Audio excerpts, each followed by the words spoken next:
bencana yang sering terjadi saat musim hujan. Agar kita semua tetap aman dan nyaman, berikut beberapa tips yang bisa Anda lakukan. Pertama, pastikan saluran air di sekitar rumah Anda lancar. Bersihkan selokan secara rutin agar tidak tersumbat dan menyebabkan banjir. Kedua, siapkan perlengkapan darurat seperti senter, radio, obat-obatan, makanan non-awet, dan air minum bersih. Simpan di tempat yang mudah dijangkau.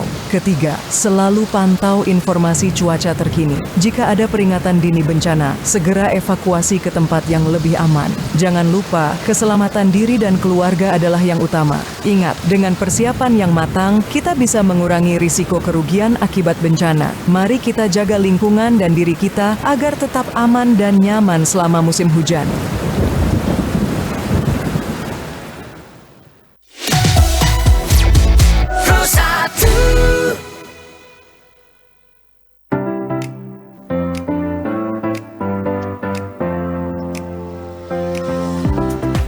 Sesaat lagi Anda akan ikuti acara Kentongan RRI ND.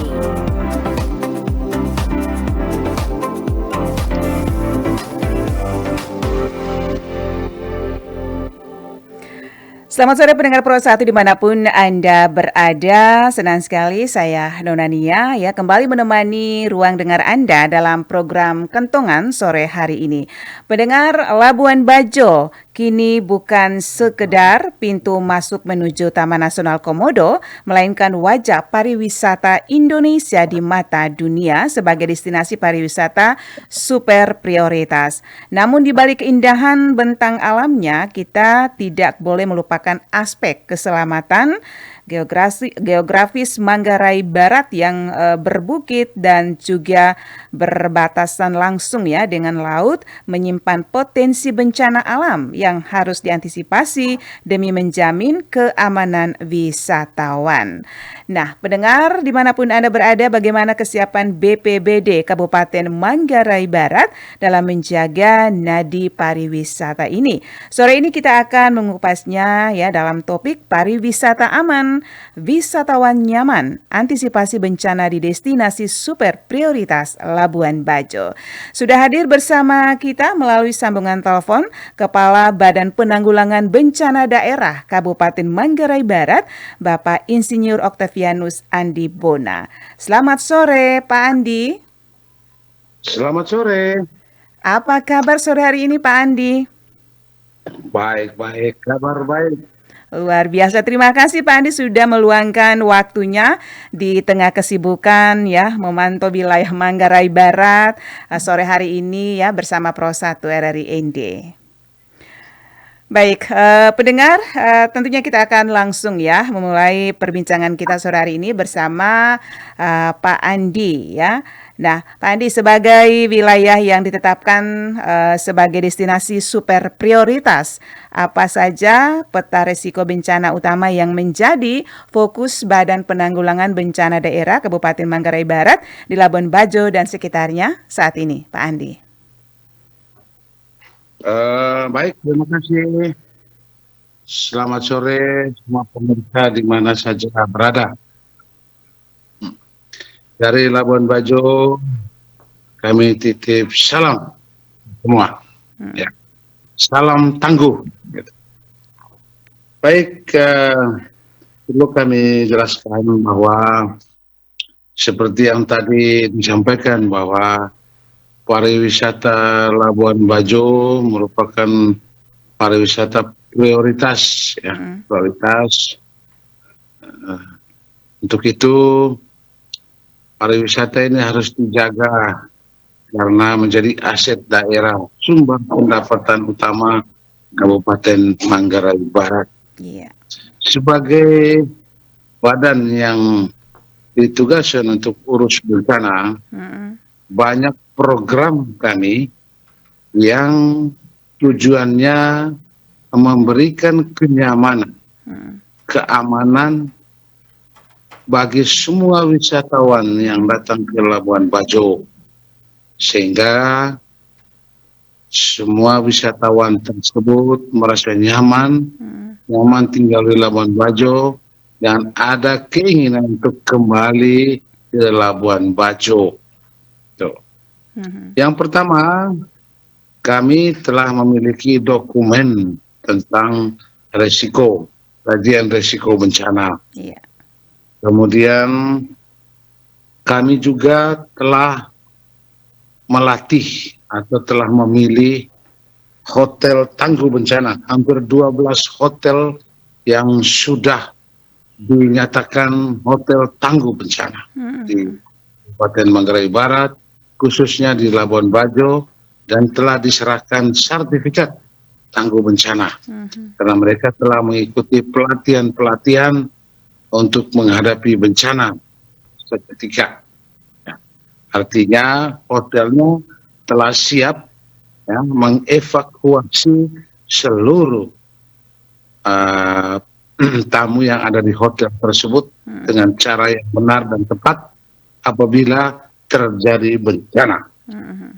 Kemudian kami juga sering melaksanakan yang namanya simulasi bencana di beberapa tempat, terutama di kota Labuan Bajo, untuk mencegah terjadinya korban jiwa apabila terjadi bencana, sehingga orang tidak panik apabila terjadi bencana. Mereka telah siap untuk itu, termasuk semua petugas hotelnya. Kemudian kami juga memiliki alat deteksi tsunami, ya, deteksi tsunami yang telah dipasang di Labuan Bajo. Apabila terjadi bencana tsunami, maka peringatan dininya sudah terdeteksi. Saya ingatkan masyarakat dengan membunyikan sirene yang ada di kota, supaya masyarakat siap menghadapi situasi bencana tsunami tersebut. Saya kira itu beberapa hal yang dapat saya sampaikan sore ini. Di samping itu, kegiatan mitigasi bencana tetap kami laksanakan setiap saat di desa-desa dan membentuk yang namanya desa tangguh bencana. Bahkan sekarang ini sudah ada kecamatan tangguh bencana. Sehingga masyarakat sejak awal ini selalu diingatkan tentang berbahayanya bencana dan siap menghadapi bencana apabila terjadi. Demikian Ibu, selamat sore. Baik, dan Pak Andi, mengingat sekarang kita berada di bulan Mei ya, kira-kira bagaimana nih kondisi cuaca dan juga potensi bencana hidrometeorologi di wilayah pesisir di Labuan Bajo, seperti apa Pak Andi? Untuk bahasa hidrometeorologi ya, memang sekarang ini melandai sesuai dengan informasi yang kami dapat dari BMKG. Ya, untuk 1 minggu ini cuaca Labuan Bajo agak panas ya, sekitar 34-35 derajat Celcius siang hari. Ya, malamnya agak sejuk. Ya. Tapi demikian tetap kami waspada menghadapi cuaca ekstrim apabila terjadi. Untuk sementara pelayaran di Taman Nasional Komodo terpantau aman, ya, terpantau aman. Memang kuota masuk ke Taman Nasional dibatasi sesuai dengan kebijakan pemerintah pusat saat ini, sehingga tamu-tamu yang datang tidak bermasalah dengan cuaca yang ada. Gitu. Oke, Pak Andi, jadi sejauh ini juga kesiapan sistem peringatan dini juga di titik-titik yang disiapkan juga sudah dilakukan begitu ya Pak ya? Siap, sudah ada. Sudah ada. Termasuk rambu-rambu evaluasi dan 5 bahasa sudah ada di Kota Labuan Bajo. Luar biasa. Jadi ada rambu dalam 5 bahasa. Kami telah dipasang di beberapa tempat di Kota Labuan Bajo, terutama di hotel-hotel yang langsung berhubungan langsung dengan laut.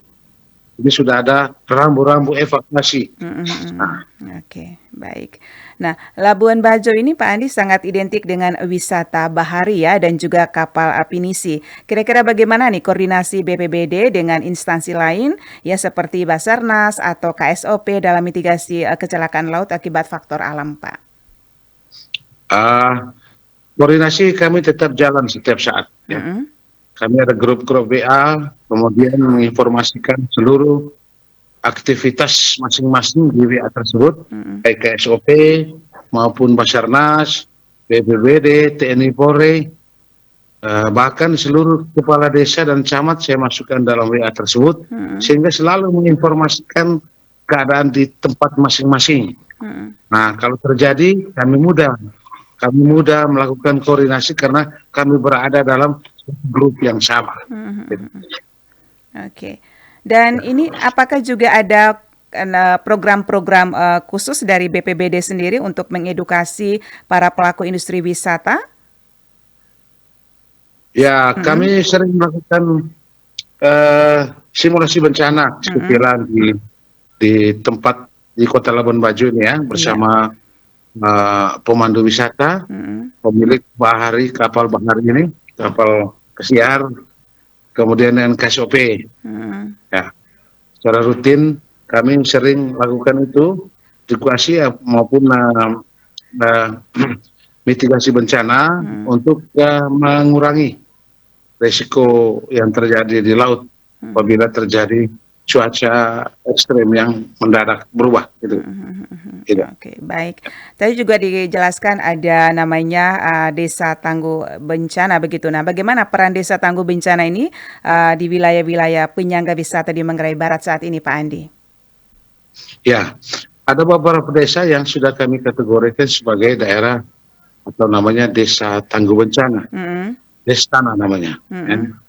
Destana ini memang belum semua Ibu, tapi ini dalam tahap-tahap proses semua yang lainnya, karena banyak persyaratannya. Ada berapa desa sudah dikategorikan Destana. Nah, itu aparat desa, masyarakat, pemuda di dalamnya, kemudian ada relawan yang sudah siap di dalam desa itu. Jadi mereka setelah mendapatkan latihan-latihan khusus, kan? Setelah itu semua dilaksanakan, baru dinyatakan bahwa desa itu tangguh bencana. Sehingga masyarakatnya sangat siap apabila terjadi bencana, terutama daerah-daerah yang rawan terhadap bencana. Misalnya daerah-daerah yang rawan longsor, daerah-daerah yang abrasi, tingkat abrasi rawan abrasi, kemudian genangan air tinggi ya, luapan sungai. Jadi itu jadi prioritas kami untuk dilaksanakan pembentukan atau mitigasi bencana di desa tersebut. Oke. Baik, Pak Andi ya, terkait dengan digitalisasi ini, apakah ada aplikasi atau kanal informasi cepat yang bisa diakses wisatawan jika ingin mengetahui ya status keamanan wilayah saat berkunjung ke Labuan Bajo? Memang yang resmi ada dua, ada grup maritim namanya, nanti informasi tentang cuaca yang dikeluarkan oleh kelautan, dan satunya dari BMKG yang dari bandara. Jadi terus ini dimuat di grup-grup semua pengusaha maupun pelaku wisata.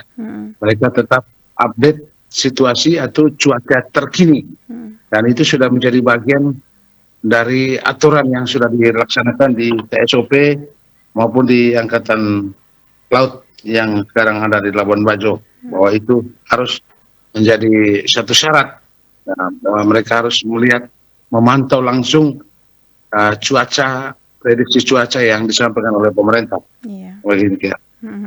Baik, terakhir Pak Andi, apa yang menjadi pesan Pak Andi bagi para wisatawan dan juga masyarakat lokal agar predikat aman dan nyaman ini benar-benar terwujud ya secara berkelanjutan? Baik, terima kasih kepada wisatawan. Kami selalu ingatkan bahwa sebelum berlayar tentu harus saling mengingatkan pada wisatawan maupun kepada pemilik bot atau pemilik finisi untuk selalu memantau situasi cuaca terkini. Apabila terjadi perubahan cuaca di tengah perjalanan, kami juga selalu himbau agar selalu menepi ke pulau-pulau terdekat untuk mengamankan diri. Karena cuaca kota ini, Kota Labuan Bajo maupun sekitarnya kadang-kadang berubah dengan seketika. Untuk itu kita menghimbau apabila terjadi perubahan cuaca yang mendadak, segera menepi untuk mencari keamanan untuk wisatawan maupun untuk pinisi yang mereka gunakan, sehingga menghindari korban jiwa. Nah, itu selalu kami sampaikan. Tapi kami yakin bahwa cuaca Kota Labuan Bajo maupun perairan Taman Nasional Komodo saat ini aman-aman saja, dan apabila terjadi perubahan yang mendadak pasti akan diinformasikan di KSOP maupun di tempat lain yang menjadi tempat penyeberangan wisatawan. Demikian. Ya, baik, luar biasa Pak Andi penjelasannya ya. Memang benar bahwa keselamatan adalah syarat mutlak bagi keberlanjutan pariwisata. Nah, jika sistem mitigasi kita kuat, tentunya kepercayaan dunia terhadap Labuan Bajo juga akan semakin meningkat, begitu ya Pak Andi ya? Iya, sepakat dulu. Baik, terima kasih. Jadi memang itu menjadi perhatian utama pemerintah daerah, terutama melalui BPBD Manggarai Barat. Peran kami memberikan keamanan bagi wisatawan yang datang ke Labuan Bajo. Kami berharap mereka menjadi aman dan nyaman di sini, dan tentu akan punya kemauan untuk kembali lagi ke kota premium Labuan Bajo. Baik, luar biasa. Terima kasih Pak Andi atas waktunya sore hari ini bersama Pro 1 RRI ND. Ya, edukasi dan informasinya yang luar biasa. Semoga tugas Bapak dan juga tim di lapangan selalu dilancarkan demi keamanan masyarakat dan juga wisatawan. Terima kasih Pak Andi. Terima kasih Bu. Salam tangguh, salam sehat dari Kota Labuan Bajo. Baik. Pendengar, demikian perbincangan kami sore hari ini dalam program Kentongan. Kesimpulan yang tentunya bisa kita ambil adalah bahwa bencana memang tidak bisa kita prediksi secara pasti kapan datangnya. Namun kesiapsiagaan adalah kunci untuk meminimalkan dampak. Mari menjadi wisatawan yang cerdas dan masyarakat yang tangguh bencana. Saya Nona Nia bersama kru yang bertugas pamit undur diri. Tetaplah bersama kami di Pro 1 RRI ND, kanal informasi dan inspirasi. Selamat sore dan sampai jumpa.